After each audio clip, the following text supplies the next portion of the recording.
দেখছো তোমার বোন কত বড় বেয়াদব, এত সুন্দর করে বলছো রাজি হয়নি, আমি বুঝতাম এরা রাজি করো। ওই শিরিন, তোরে ভালোই ভালোই কইতাছি বরকতের লগে বিয়াতে রাজি হয়ে যা, নাইলে কিন্তু তোরে মাইরা হাড্ডি কুটি সব গুড়া করে ফেলাম। মাইরা ফালাও আমারে, আমারে মাইরা ফালাইলে ওই বরকতের মতো একটা খারাপ লোকের আমি বিয়া করি না।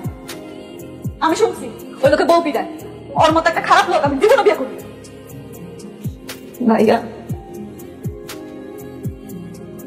দরকার হলে তোমরা আমার একটু ঘরের এক কোনায় ফালায় রেখো, আমি তো কাজ করে দিতেছি তাই না, আমি লাগলে আরো কাজ করবো, তাও আমার ঘরের একটা কোনায় তোমরা ঠাই দিও, ওর মধ্যে ঘুরে বেটা লাগে আমার বিয়েটা দিও না।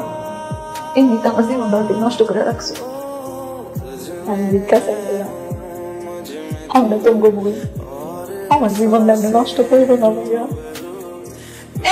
তো কাজের মেয়ের মতো কাজ করতে হইব না, আমি কাজ আমরাই করতে পারবো, তুই বরকত ভাইরে বিয়ে করবি একই পাই না। খবরদার ভাবি, কান খুললে সবাই শুনে রাখো, আমারে যদি জোর করে ওই বুড়া বেটার লোকে বিয়া দিতে চাও আমি বিষ খাবো, আমি বিষ খেয়ে মরে যাবো।